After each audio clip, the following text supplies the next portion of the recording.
بسم الله الرحمن الرحيم. عزيزتي عزيزي متتبعي قناة أجن فهم واضح، من بعد ما تعرفنا في الحلقات اللي فاتت على بعض المصطلحات والأساسيات بخصوص بعض الأفعال الإجرامية اللي يقدروا المجرمين المعلوماتيين يقترفوها في حقنا، وتعرفنا أيضا على بعض البرامج الضارة بحال الفيروسات وأحصنة الطروادة والبرامج التجسسية. غادي نتابعوا معكم اليوم بإذن الله تعالى الرحلة ديالنا في هذا العالم، وغادي نتعرفوا إن شاء الله تعالى في هذه الحلقة على أخطر جريمة اللي يمكن أي واحد يقدر يتعرض لها، واللي مع كامل الأسف من الخصائص اللي كتجعلها خطيرة هي أنها ماشي بحال الجرائم الأخرى، فبمجرد ما كنتعرضوا لها كناخذوا بها علم وكنتحركوا في وقت أسرع باش نحدوا من الأضرار اللي تقدر تكون تسببات أو باغي تسبب لنا فيها. لكن الأمر كيختلف مع الجريمة ديال اليوم، وبكل بساطة يقدر أي واحد فينا يتعرض لها في أي وقت، لكن ما غاديش يعرف باللي كان ضحية لها إلا من بعد ما كتدوز مدة كبيرة. وإلا قلنا مدة كبيرة فاحنا هنا كنقصدوا مدة تقدر توصل لشهور أو عدة سنوات. بصيغة أخرى يعني حتى يكون فات الوقت اللي يمكن نقدروا نصلحوا فيه أي حاجة تعرضت للضرر. في هذه الحلقة إن شاء الله تعالى غادي نحاولوا نتعرفوا على البعض من التدابير والإجراءات اللي يمكن لها تساعدنا أو على الأقل تنبهنا باش ما نوقعوش تحت الرحمة ديال أشخاص ما عندهمش ضمير حي أو أخلاقيات، لأن الهدف ديالهم بكل بساطة هو يسلبوك الوجود الإلكتروني ديالك في الشبكة العنكبوتية. وملي كنقولوا الوجود الإلكتروني فاحنا كنعنيو بصيغة أخرى أنهم باغيين بكل بساطة يعدموك، رغم أن عملية القتل حسب الرأي الشخصي ديالي وربما غادي تكون أرحم من الإبادة الإلكترونية ديال أي شخص أو شركة من العالم الافتراضي. باش ما نطولوش عليكم أكثر، هذه الجريمة هي سرقة الهوية الإلكترونية. وحتى يمكن لنا نتعرفوا أكثر على هذا النوع من الجرائم غادي نطلب منك عزيزتي عزيزي شاهدوا أو تبعوا معنا الفيديو حتى لآخر لقطة منه. في هذه الحلقة ما غاديش نطلب من أي واحد من الناس اللي ما منتسبينش لقناة أجي نفهموها صح باش يتسجل أو يشارك الفيديو مع المحيط ديالو، لأن هذه المسألة كترجع للضمير ديال أي واحد منهم. فإلا بانت له إفادة في هذا الفيديو أو غيره من الفيديوهات ديال القناة فكيبقى ليه الاختيار، إما مشاركة الفيديو مع أي واحد يمكن المعلومات اللي فيه يستفد منها، أو يبقى أناني ويحتفظ بالمعلومات لنفسه. على العموم بلا ما نطولوش أكثر يلا أجي نفهموها صح. سرقة الهوية هي جريمة القرن 21 اللي ما كتميزش بين حتى واحد، لكن كيبقى الوعي من أقوى أدوات مكافحة سرقة الهوية. فكل ما زادت معرفتنا بكيفية حماية هويتنا وأش اللي علينا نديروه في حالة وقوع مشكلة، كل ما كنصعبوا ارتكاب الجريمة على لصوص الهوية. من خلال تثقيف متتبعي قناة أجي نفهموها صح غادي نكونوا قدمنا ولو مساعدة قليلة للأشخاص اللي كنهتموا بهم، وهذا غادي يجعلنا نوفر الوقت والمال على طريق الحد من مخاطر تعرضهم للإيذاء واكتشاف أي مشاكل بسرعة ومعرفة أش اللي علينا نديروه. على الرغم من عدم وجود ضمانات بخصوص تجنب سرقة الهوية، إلا أنه من المهم بالنسبة لنا نعرفوا كيفاش نردعوا لصوص الهوية من خلال حماية معلوماتنا الشخصية. لهذا كيبقى من الأهم نقوموا مرة بمراقبة دورية لحساباتنا المالية والاطلاع على الفواتير اللي كنقوموا بالتأدية ديالها. فربما يكون اللصوص فتشوا سلة المهملات الخاصة بأي واحد منا، أو ربما عثروا على كشف حساب مصرفي، أو ربما استخدموا الحساب المصرفي ديالنا بطريقة غير قانونية، أو ربما كراو شي شقة بسميتنا، أو ربما حصل شخص معين على بطاقة الائتمان ديالنا باستخدام هويتنا وسجل الائتمان ديالنا، أو شرى معدات إلكترونية بثمن غالي. هذه بعض من الأفعال اللي من خلالها كيتضح لنا باللي جريمة سرقة الهوية أو الجريمة الإلكترونية بصفة عامة كتاخذ أشكال متعددة. الأهم من هذا الشيء كامل واللي كيبقى أمر غريب ومريب في نفس الوقت هو أن أغلبيتنا ما غاديش تكتشف الأفعال الجرمية اللي ترتكبت في حقها إلا من بعد ما كدوز شهور، أي ملي كيتم رفض طلب القرض الخاص بنا، أو ملي غادي نلاحظوا وجود رسوم في حساب بطاقتنا الائتمانية واللي ما سبقش لنا قمنا بها.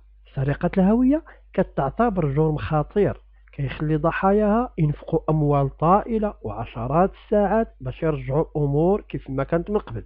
يقدروا يخسروا الأشخاص اللي صبحوا ضحية لسرقة الهوية في فرص العمل، أو يقدروا يتحرموا من قروض التعليم أو الإسكان أو قروض السيارات بسبب المعلومات السلبية في تقارير الائتمان الخاصة بهم، وربما يقدر يتم القبض على البعض منهم بسبب جرائم ما ارتكبوهاش أصلا. وعلى العموم سرقة الهوية غادي تخلق احتمالية حدوث أضرار وخسائر، وغادي تستنزف موارد مالية كبيرة. أعزائنا متتبعي قناة أجنفة مواصح، كل واحد منكم كان يوجهوا ليه هذا النداء باش يتابع هذا الفيديو حتى الآخر ديالو. إلا ما عندكش الوقت الكافي في هذه اللحظة، من الأفضل لك ترجع ليه ملي يكون عندك وقت أو مهلة كافية باش تسمع ليه وتتمعن في المعلومات اللي فيه، لأنه بكل بساطة هذا الفيديو بالذات ماشي موجه لفئة معينة، وإنما هو موجه للعموم، لمدراء الشركات بمختلف رتبها الاقتصادية، والسادة المسؤولين كيف ما كانت الرتب الإدارية ديالهم، ولرجال الأعمال، كما هو موجه أيضا لكل شخص يعتمد على الاتصالات الإلكترونية في المعاملات اليومية ديالو. لكل هاد الناس كنوجهوا هذا الفيديو، وكنتمنى يكون ناقوس ديال الخطر اللي غادي ينبههم باحتمال وقوعهم ضحية للافتراس المالي اللي سقطوا فيه عدد من المواطنين عبر دول مختلفة على أرض المعمور. هذا الفيديو ما غاديش يقدم معلومات تقنية باش نحبسوا سرقة الهوية، وإنما غادي يقدم معلومات عامة لكن متخصصة بعض الشيء، وغادي يقدم ايضا بعض النصائح اللي غادي تخلينا نتجنبوا الكارثه اللي ما كتميزش بين حتى واحد.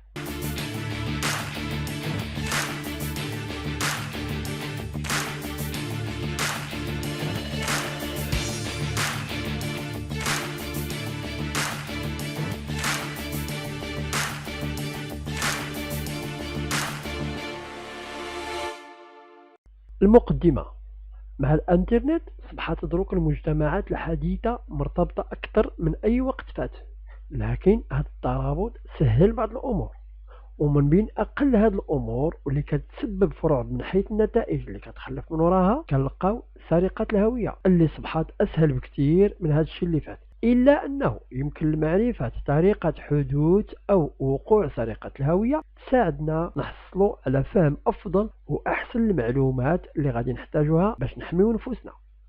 سرقة الهوية أو الهوية المسروقة هي لباس كيخبي المجرمين والإرهابيين، وكتشكل تهديد للأمن القومي والمواطنين العاديين. بالنسبة لأجهزة الأمن وخصوصا العربية، هذا النوع من الجرائم كيتعتبر باقي جديد عكس الأجهزة الغربية اللي تعودت عليه خلال عقود من الزمن.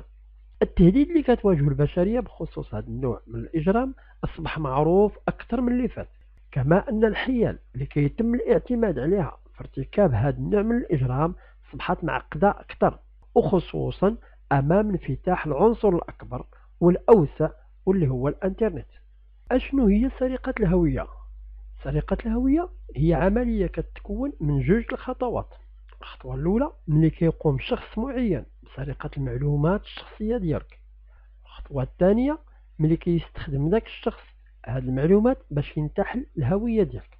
بالطبع سرقة المعلومات الشخصية ماشي هي الجرائم الخايبة في المسألة، إنما الجزء الثاني من هذه العملية هو اللي كيسبب أكبر قدر من الضرر، وهذا الضرر يقدر يتمثل استخدام المعلومات ديالك لارتكاب عملية احتيال على طريق بطاقة الائتمان أو سرقة المبالغ المالية من الأبناك على سبيل المثال. خاصة نشير هنا أيضا إلى أن أقل كمية من البيانات بحال رقم الضمان الاجتماعي أو كلمة المرور أو العنوان أو رقم الحساب كافية باش يشري بها اللص بطاقة ائتمان أخرى مزورة، أو يفتح حسابات بنكية، أو ياخذ قرض، أو يرتكب أعمال ماشي قانونية لكن بالاسم وبالمعلومات ديالنا. أنواع سرقة الهوية: كاينين عدد من الطرق المتنوعة اللي كيمكن من خلالها القيام بسرقة الهوية. الطريقة اللي هي معروفة هي ديك اللي كتتم على طريق اختراق البيانات، وهذا الخرق كيوقع ملي كيخترق مجرم إلكتروني قاعدة بيانات الشركة وكيسرق المعلومات الشخصية اللي كتخزنها واللي كتهم العملاء ديالها. الصناعات اللي معروفة بزاف واللي كتعرض للهجوم هي الرعاية الصحية والتجارة على طريق التجزئة والمواقع المالية وبعض المواقع الحكومية لبعض البلدان.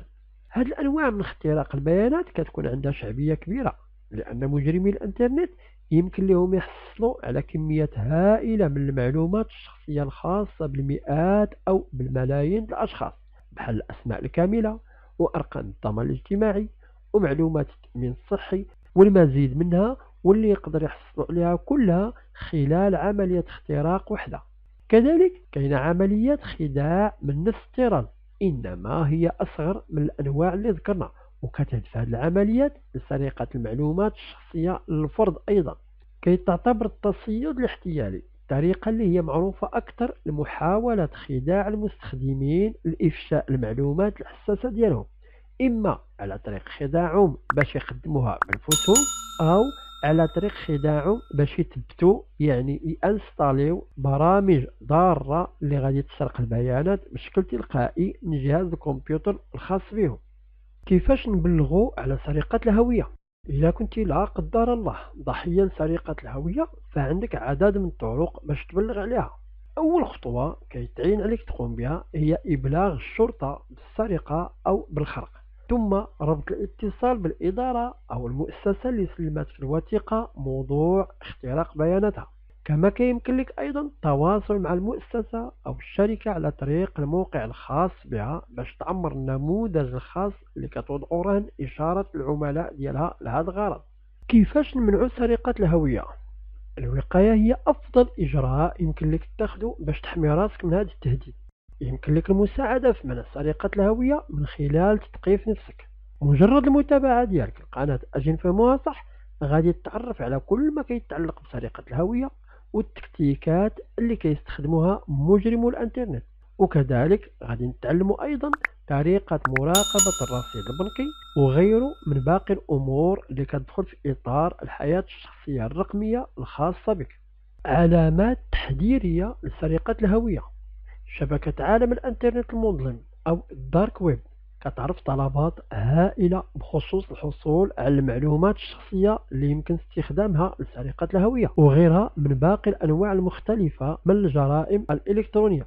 فالجماعات الإجرامية المتخصصة في سرقة الهوية ما كتخليش من جهدها باش تحصل على المعلومات الشخصية ديالك، بحال رقم الضمان الاجتماعي أو بيانات اعتماد الحساب المصرفي أو أرقام بطاقة الائتمان أو تاريخ الميلاد. وهذا النوع من الجرائم كتعتبر واحد من أسرع الجرائم من حيث الانتشار، وكتأثر على ملايين من المواطنين في العالم كل عام. كيف قلت من قبل كتطلب حماية معلوماتنا الشخصية، تكون عندنا ثقافة تقنية وأمنية باش نجنبوا نفسنا الوقوع بين مخالب هذا النوع من المجرمين، خصوصا وأن مشكلة سرقة الهوية كتمثل في أنها غالبا ما كتبانش إلا بعد فوات الأوان. وهذا هو السبب اللي كيخلينا من الضروري نقوم مرة بمراقبة العلامات الحمراء أو الإنذارات بسرقة الهوية. وهذه العلامات الحمراء أو التحذيرية الشائعة هي من بين العديد من القرائن أو الأدلة اللي يمكن تنبهك لسرقة الهوية ديالك، ويمكن لنا نحددها فيما يلي. أولا، كشف الحساب المصرفي الخاص بك.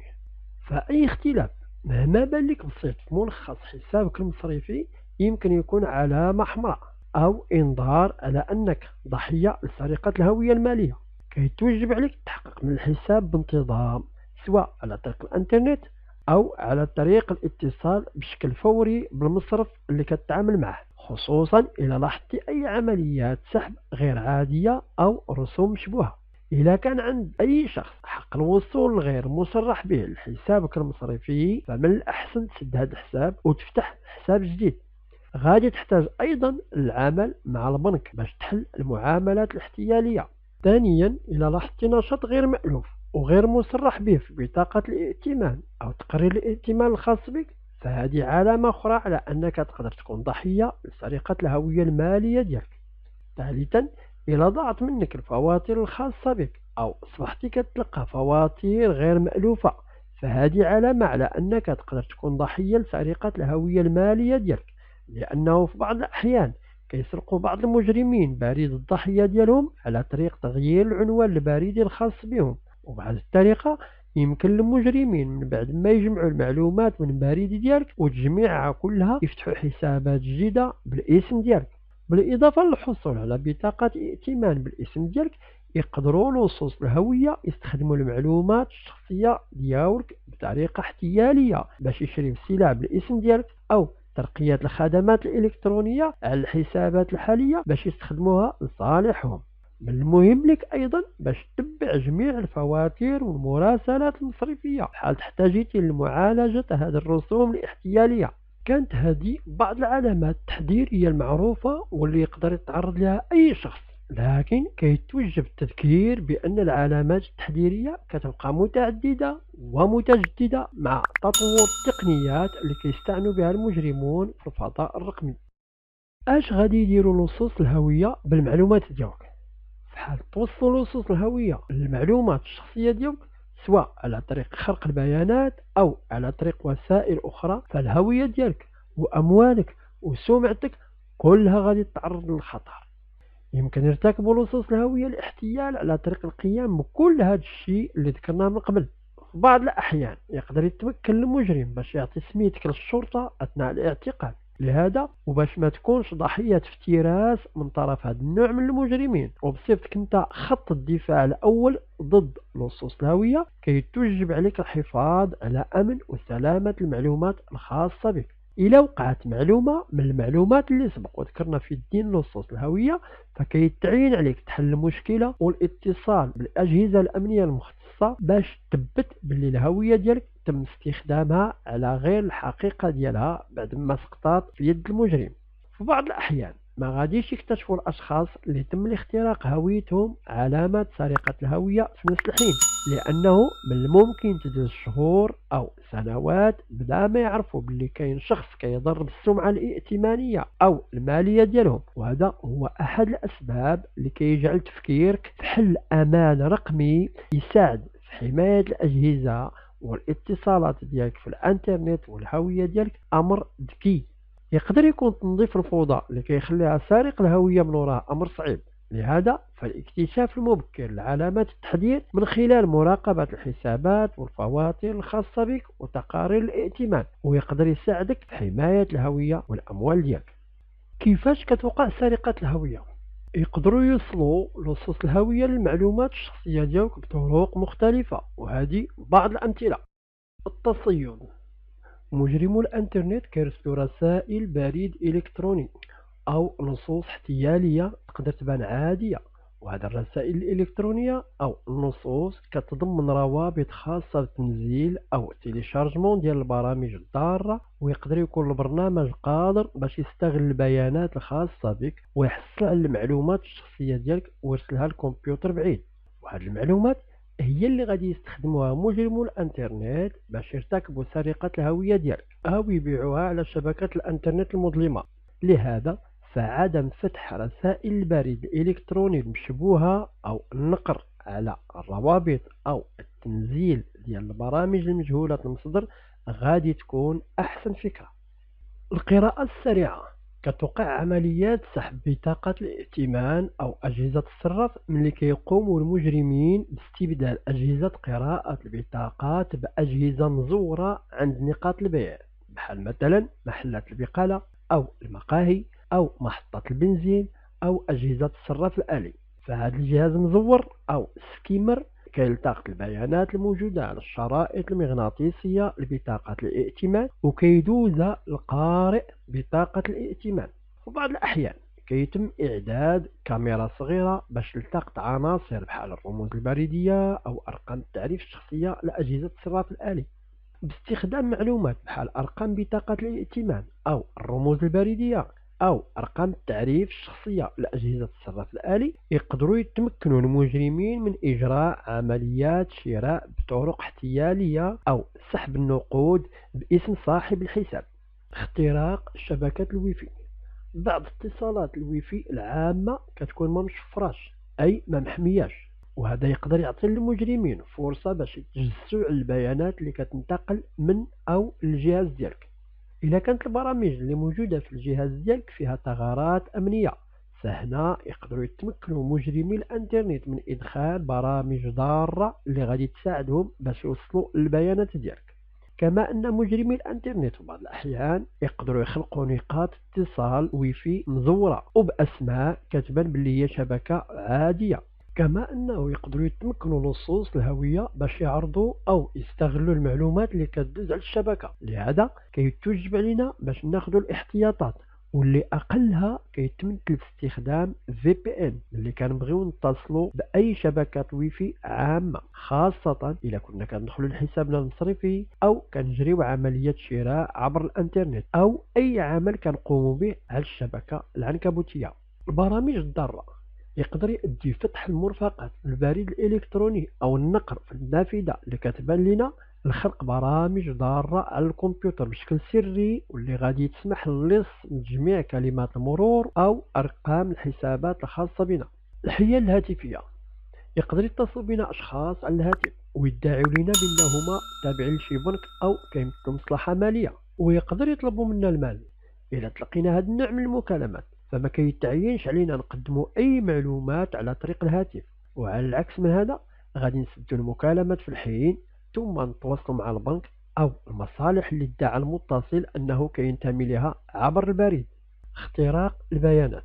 بعد ما كيتم اختراق البيانات يقدر تعرض المعلومات الشخصية ديالنا لخطر البيع في الويب المظلم، وخاصنا نوعاو باللي عملية اختراق البيانات في أغلب الأحيان كتعرض المعلومات الشخصية لملايين الأشخاص للخطر. البرامج الخبيثة كيستخدموا المجرمون تقنيات مختلفة باش يثبتوا أو انستاليو البرامج الضارة على جهاز شخص آخر، وهاد البرامج الضارة تقدر تسمح للمجرم باش يوصل للجهاز والمعلومات اللي مخزنة عليه. كتشمل أنواع البرامج الضارة الفيروسات وبرامج التجسس وأحصنة الطروادة والكيلوغرز. بالمناسبة هاد الأنواع من البرامج طرقنا لها في الحلقة اللي فاتت، فلما زال ما شافها منكم أعزائنا متتبعي قناة أجل فهموها صح، ففي هذه اللحظة غادي يظهر لكم الرابط بأعلى الشاشة، ما عليكم إلا الضغط عليه وتطلعوا عليها بالتفصيل. سرقة البريد. يقدروا اللصوص يفحصوا البريد ديالك باش يعثروا على معلومات التعريف الشخصية ديالك. على سبيل المثال يقدروا يعثروا على بيان بطاقة ائتمان برقم الحساب ديالك أو أجزاء أخرى من المعلومات اللي غادي تساعدهم في ارتكاب سرقة الهوية ديالك. المشاركة اللامتناهية. الوسائط الاجتماعية هي جزء كبير اللي كنعتمدوا عليه في تواصلنا مع المحيط ديالنا، سواء اللي هو مكون من أصدقائنا الحقيقيين أو الافتراضيين. كما أن هذه الوسائط كتسهل علينا مشاركة الصور ومقاطع الفيديو والمنشورات والمعلومات الشخصية الأخرى. لسوء الحظ يقدروا المجرمين يعثروا في بعض الأحيان على هذه المعلومات ويستخدموها كأدوات مساعدة في سرقة الهوية ديالنا. طرق بسيطة للمساعدة في حماية الهوية ديالنا على الانترنت. يقدر يستغرق الأمر سنوات باش يلاه نكتشفوا باللي حنا ضحية سرقة الهوية، لهذا فمنع السرقة كيبقى أمر أساسي وحيوي. هنا غادي نقدموا بعض الإجراءات أو التدابير البسيطة لكن المفعول ديالها إيجابي في حماية الهوية الإلكترونية في الفضاء الرقمي. وهذه الإجراءات أو التدابير هي على الشكل التالي. أولا، كن في وضع الدفاع بخصوص المعلومات الحساسة. ما تحطش المعلومات الحساسة في رسائل البريد الإلكتروني أو الرسائل الفورية أو النصية، لأن هذه الأساليب تقدر ما تكونش مأمنة. قلب على علامات كتدل على أن صفحة الويب اللي بغيتي تصفحها مأمنة، وقبل ما تدخل البيانات الحساسة تأكد من أن عنوان الويب كيبدأ ب HTTPS اللي كيرمز لأن الموقع مأمن.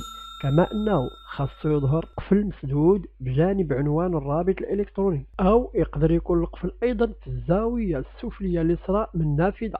تأكد باللي راك في الموقع الصحيح، على سبيل المثال في موقع البنك على الويب وماشي في موقع مزور. يقدر يكون أمام الكمبيوتر العام أو الكمبيوتر الخاص بك عبر اتصال لاسلكي عام غير موثوق به. كون على بال عند الضغط على الارتباطات في رسالة أو نافذة من بطاقة. إلا كنتي ما متأكدش بلي الرسالة أصلية، حتى لو كنتي كتعرف المرسل، اتصل به من جهاز أو حساب آخر. كون على بال بخصوص داك الشيء اللي كتنشرو على الوسائط الاجتماعية، لأنك تقدر تشارك معلومات أكثر من ديك اللي بغيتي بدون قصد، أو تقدر تشاركها مع جمهور أكبر مما هو متوقع. ثانيا، إنشاء كلمات مرور قوية والحفاظ على السرية ديالها. كلمات المرور القوية الطويلة سواء كانت عبارات أو جمل كيتعين باش تخلط بين الأحرف الكبيرة والأحرف السفلية، يعني لي ماجيسكول اي لي مينيسكول، والأرقام والرموز، وبشكل مثالي كيتوجب يكون طول كلمات المرور 14 حرف على الأقل. ما تستخدمش نفس كلمات المرور في كل الحسابات أو المعاملات الإلكترونية الخاصة بك، لأنه إذا تمت السرقة ديالها لا قدر الله، فكل المعلومات اللي كتحميها بديك الكلمات المرور وكل الحسابات اللي تستخدمات فيها غادي تكون معرضة للخطر. ما تشاركش كلمات المرور الخاصة بك مع أي واحد، وما فيها باس تكتبها مادام أنها في ورقة محمية بشكل جيد وبعيدة على الكمبيوتر. ثالثا، حماية الحسابات والرصيد ديالك. حافظ على أهم المعلومات بخصوص أرصدة الحسابات الموجودة من خلال التوفيق بين نشاط الحساب بشكل منتظم والإبلاغ على أي حاجة بانت لك مشبوهة بسرعة. رابعا، تعزيز أمان الكمبيوتر. كيتم تقليل مخاطر سرقة الهوية من خلال إبقاء جميع البرامج مواكبة للتحديث التلقائي بما في ذلك مستعرض الويب، تثبيت برامج الحماية ضد الفيروسات وبرامج مكافحة التجسس المشروعة. في نظام ويندوز 10 كيكون برنامج الحماية ضد الفيروسات مايكروسوفت ديفندر مثبت، ما خصناش نوقفوا تشغيل جدار الحماية. اش كيوقع للمعلومات بعد سرقة الهوية؟ يمكن لصوص الهوية الاستفادة من المعلومات الشخصية بعدة طرق. سرقة الأموال أو الخدمات، غالبا ما كتعتمد كيفية استخدام لصوص الهوية للمعلومات على البيانات اللي صبحوا كيتوفروا عليها. على سبيل المثال، إذا كانوا كيتوفروا على رقم بطاقة الائتمان الخاصة بك والاسم والعنوان ديالك، فيقدر يتمكن المجرم من توجيه رسوم غير مصرح بها البطاقة الائتمانية ديالك. وكل ما توفر عندهم المزيد من البيانات، كل ما انفتحت أبواب إساءة استعمال المعلومات اللي بالحوزة ديالهم والفائدة الشخصية ديالهم. فمثلا في البلدان اللي كتعتمد الوسائل التقنية للإقرار الضريبي، غادي يتمكنوا المجرمين من إنجاز هذا الإقرار الضريبي باش يصبح في المتناول ديالهم سرقة استرجاع الضريبة، أو غادي يتلقاو العلاجات الطبية بناء على معلومات التأمين الصحي الخاص بصاحب المعلومات المسروقة، أو يتقدموا بطلب للحصول على خدمات حكومية.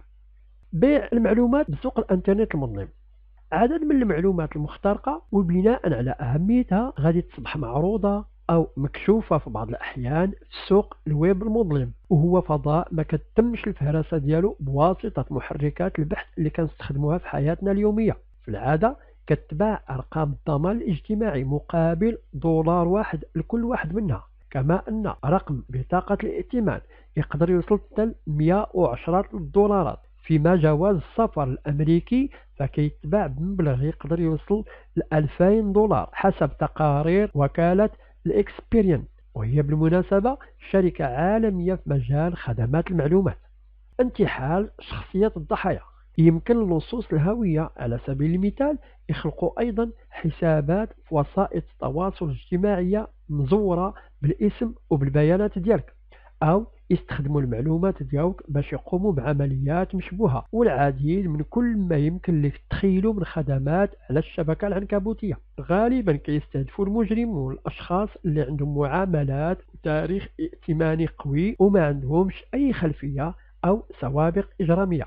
بالوصول ديالنا لهذا الجزء من الفيديو، عزيزاتي أعزائي متتبعي قناة أجين فمواصح، غادي نكونوا تعرفنا بشكل سطحي على سرقة الهوية والأنواع ديالها وكيفاش نبلغوا عليها وكيفاش نحاولوا نمنعوا الوقوع ديالها والعلامات التحذيرية لها وعدد من الأمور الأخرى. وكذلك تعرفنا أيضا على بعض التقنيات أو التدابير اللي هي بسيطة ولكن تقدر تحمينا منها.